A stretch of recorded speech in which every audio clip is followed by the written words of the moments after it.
அஸ்ஸலாமு அலைக்கும் வரஹ்மத்துல்லாஹி தஆலா வபரகாத்துஹு. பிஸ்மில்லாஹிர் ரஹ்மானிர் ரஹீம். வஅன் அபி உமாமா ரலியல்லாஹு அன்ஹு அன்னஹு கால ரசூலுல்லாஹி ஸல்லல்லாஹு அலைஹி வஸல்லம் இன்ன அவுலன் நாஸி பில்லாஹ் மன் பதஅஹும் பிஸ்ஸலாம். ரவாஹு அபு தாவூத். அபு உமாமா ரலியல்லாஹு அன்ஹு அவர்கள் அறிவிக்கின்ற ஒரு அருமையான ஹதீஸ். அல்லாஹ்விடத்தில் மக்களில் மிகவும் நெருக்கமானவர் யார் என்றால், யார் முதலில் சலாம் கூறுகிறாரோ அவராக இருக்கிறார் என்று நபிகள் நாயகம் ஸல்லல்லாஹு அலைஹி வஸல்லம் கூறினார். முஸ்லீம்கள் ஒருவரை ஒருவர் சந்திக்கின்ற போது சலாம் என்கின்ற முகமன் கூறிக்கொள்கிறோமே, அஸ்ஸலாமு அலைக்கும் என்பது அது இஸ்லாத்தினுடைய ஒரு சிறப்பான பண்பாடாக இருக்கிறது. இஸ்லாம் என்றாலே சாந்தி சமாதானம். இஸ்லாமியர்களுக்கு மத்தியில் மட்டுமல்ல, உலக மாந்தருக்கு மத்தியிலே சாந்தி சமாதானத்தை உண்டாக்க வேண்டும் என்பதுதான் இஸ்லாத்தினுடைய தாற்பயமாக இருக்கிறது. எல்லாரும் எல்லா வளமும் நலமும் பெற்று வாழ வேண்டும் என்பது நம்முடைய இஸ்லாமிய மார்க்கத்தினுடைய ஒரு அடிப்படை கொள்கையாக இருக்கிறது. அந்த அடிப்படையில் தான் பெருமானார் ரசூலே கரீம் ஸல்லல்லாஹு அலைஹி வஸல்லம் பகருகிறார்கள், யார் முதலிலே சலாம் சொல்கிறாரோ அவர் அல்லாஹ்விடத்தில் மிக நெருக்கமானவர் என்று. சலாத்திலே நாம் முந்திக் கொள்ள வேண்டும். நபிகள் நாயகம் ஸல்லல்லாஹு அலைஹி வஸல்லம் அவர்கள் தாங்கள் இதை உரைத்ததோடு மட்டுமல்லாமல், எந்த அன்பர்கள் நண்பர்களை பார்த்தாலும் முதலிலே அவர்கள் தான் சலாம் சொல்வார்கள். அவர்கள் எவ்வளோ பெரிய தலைவர், முன்னோர் பின்னோர் அத்தனை பேருக்கும் தலைவர். அவர்களை பார்த்து சத்திய சஹாபிகள் சலாம் சொல்ல ஆசைப்படுவார்கள். எல்லோரையும் விட அவர்கள் முந்திக் கொள்வார்கள். ஒரு நண்பர் பெருமானார் ரசூலே கரீம் ஸல்லல்லாஹு அலைஹி வஸல்லம் அவர்கள் சலாத்தில் முந்திக் கொள்வதை பார்த்து நாம் இன்றைக்கு முந்திவிட வேண்டும் என்று அவர் ஆசைப்பட்டார். அதனால் பெருமானார் ரசூலே கரீம் ஸல்லல்லாஹு அலைஹி வஸல்லம் அவர்கள் எதிரே வராமல் பின்பக்கமாக அப்படியே மறைந்து முதலில் தாம் சலாம் சொல்ல எத்தனித்தார். நபிகள் நாயகம் ஸல்லல்லாஹு அலைஹி வஸல்லம் ஊகித்து கொண்டார்கள்.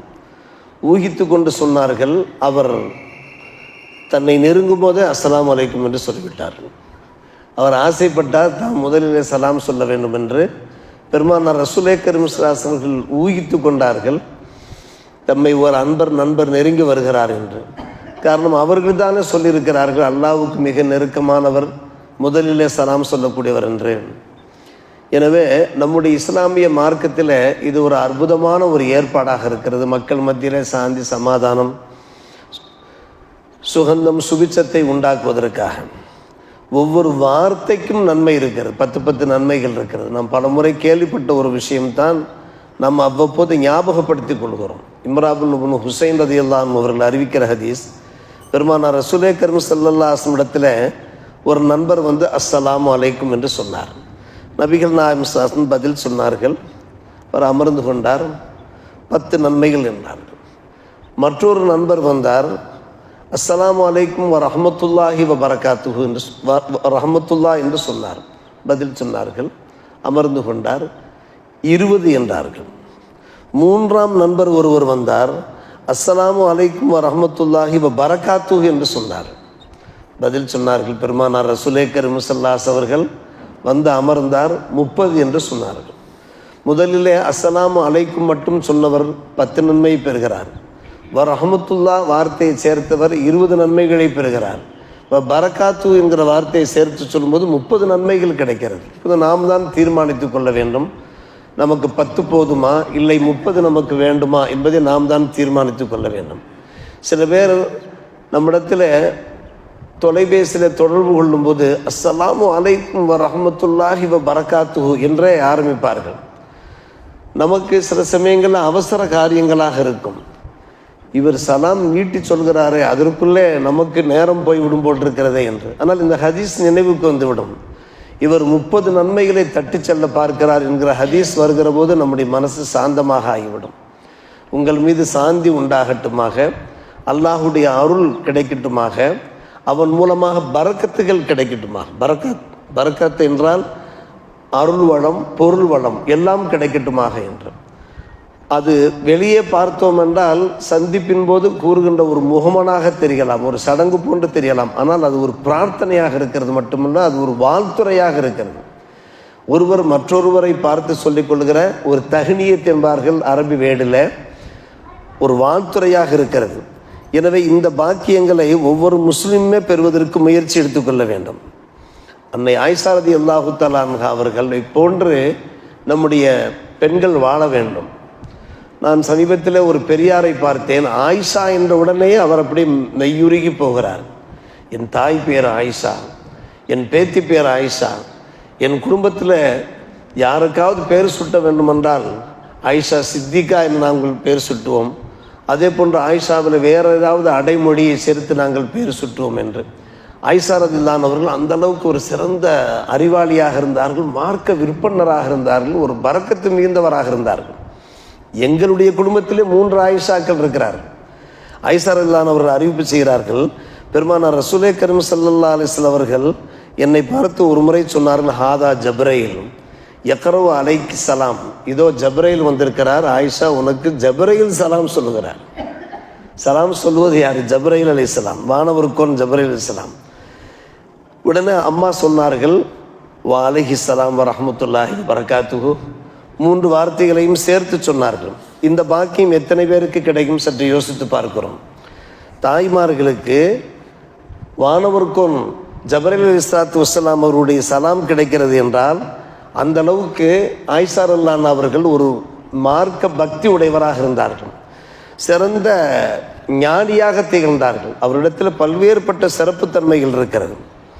இன்னும் சொல்லப்போனால் அருமை சகோதரர்களே, பெரியவர்களே, வல்ல அல்லாஹ்வுடைய கட்டளை என்னவென்று கேட்டால், ஃபைதா தகல்தும் புயூத்தன் ஃபஸல்லிமு அலா அன்ஃபுசிக்கும் தஹிய்யத்தம் மின் இந்தில்லாஹி முபாரக்கத்தன் தய்யிபா. அருமையான ஒரு வசனம்.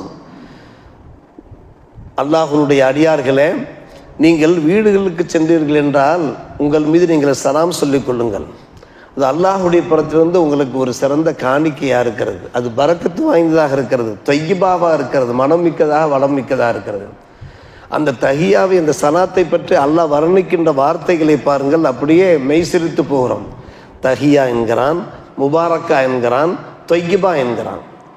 அதாவது நாம் ஒருவருக்கொருவர் சந்திக்கிற போது மட்டும் நாம் சலாம் சொல்வதில்லை, வீட்டிற்குள்ளே நுழையும் போதும் கூட அஸ்ஸலாம், நம்ம வீட்டுக்கு தானே போகிறோம், நாம் ஏன் சலாம் சொல்ல வேண்டும் என்று ஒருபோதும் நினைக்கவே கூடாது. அல்லாஹ்வே சொல்லுகிறான், நீங்கள் வீட்டுக்குள் நுழையும் போதும் கூட, வீட்டில் சில சமயங்களில் வீட்டில் யாரும் இல்லாமல் இருப்பார்கள், அப்போதும் கூட அஸ்ஸலாமு அலைக்கும், அஸ்ஸலாமு அலைனா வாலா இபாதில்லாஹி சாலிஹின் என்று சொல்லி சலவாத் சொல்லிக்கொண்டே போக வேண்டும் என்று நாம் கிதாபுகளிலே ஃபிக்கு கிதாபுகளிலே பார்க்கிறோம். வீட்டில் நம்முடைய குடும்பத்தினர் வெளியே சென்றிருந்தார்கள் என்றால், வீடு ஃப்ரீயாக இருக்குமானால் வீட்டிற்கு உள்ளே நாம் செல்லுகிற போதும் கூட யாரும் இல்லையே, நாம் ஏன் சலாம் சொல்ல வேண்டும் என்று நாம் நினைக்கலாகாது. காரணம், அங்கே மலக்குமார்கள் இருக்க வாய்ப்பு இருக்கிறது. அதான் அஸ்ஸலாமு அலைனா வாலா இபாதில்லாஹி சாலிஹின், இபாதுல்லாஹி சாலின், சாலிஹான நல்லடியார்கள் என்றால் மலக்குமார்கள் தான். எனவே நாம் அவர்களுக்கு நாம் சலாம் சொல்லுகிற போது மலக்குமாருடைய பதில் கிடைக்கிற போது அந்த குடும்பம் ஒரு கதம்பமாக இருக்கும். குடும்பத்திலே நடக்கின்ற எல்லா காரியங்களுமே நமக்கு மனசுக்கு ஆறுதல் தரக்கூடியதாக இருக்கும். இதை அல்லாஹ் ரப்புல் ஆலமீன் கூறுகிறான். இது அனஸ் ரலியல்லாஹு அன்ஹு அவர்களை பார்த்து பெருமானார் ரசூலே கரீம் ஸல்லல்லாஹு அலைஹி வஸல்லம் கூறுகிறார்கள், யா புனைய, என் அன்பு புதல்வரே, இதா தகல் தாலா அஹ்லிக், நீங்கள் உங்களுடைய குடும்பத்தினிடத்தில் சென்றீர்கள் என்றால் ஃபஸல்லிம், நீங்கள் சலாம் சொன்னீர்கள் என்றால் யக்குன் பரக்கத்தன் அலைக்க, உங்களுக்கும் பரக்கத்து கிடைக்கும், வாலா அஹ்லி பைத்திக்க, குடும்பத்தினருக்கும் பரக்கத்து கிடைக்கும்.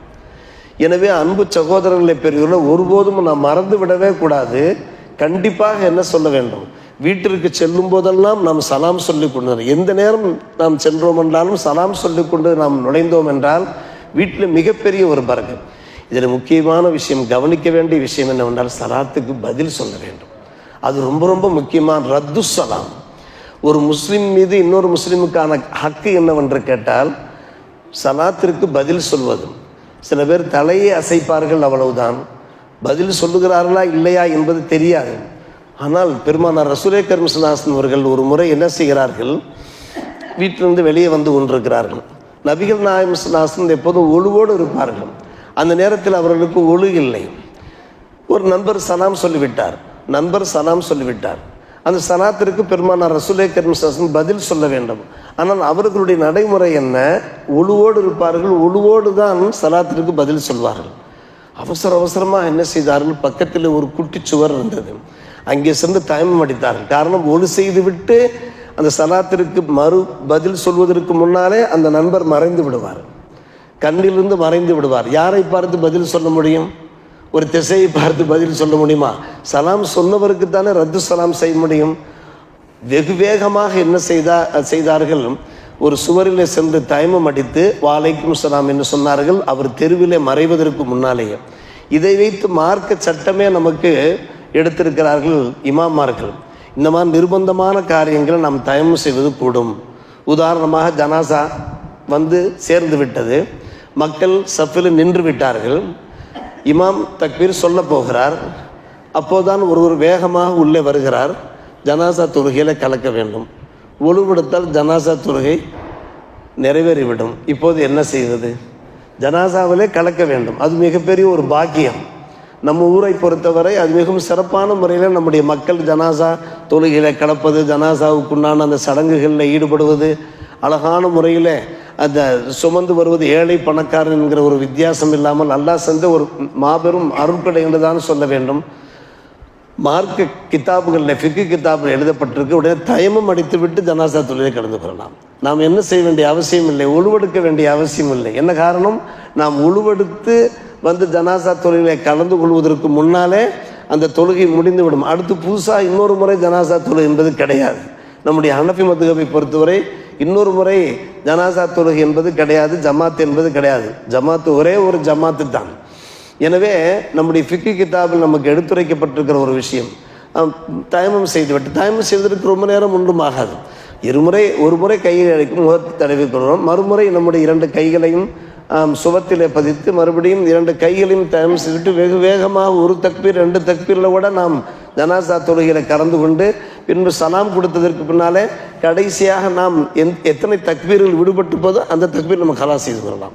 நாம் தொழுகைக்கு வருகிற போது ரக்காத்துகள் பிந்தி போய்விட்டால் நம் மஸ்பூக், அரபியில் மஸ்பூக் என்று கூறுகிறார்கள், நாம் பிறகு எடுத்து அந்த ரக்காத்துகளை தொழுகிறோமா இல்லையா, அதே போல தான் தக்பீர்களையும் எடுத்து நாம் நிறைவேற்றிக் கொள்வதற்கு வாய்ப்பு இருக்கிறது. ஏதோ ஒரு தக்பீர் 2 தக்பீர் மிஸ் ஆகிவிட்டால், இமாம் சலாம் கொடுத்து விட்டாலும் கூட நாம் அப்படியே நின்று எத்தனை தக்பீர்கள் மிஸ் ஆனதோ அந்த தக்பீருக்குள்ளால ஓத வேண்டிய விஷயங்களை ஓதி நாம் சலாம் கொடுத்துக்கிறலாம்.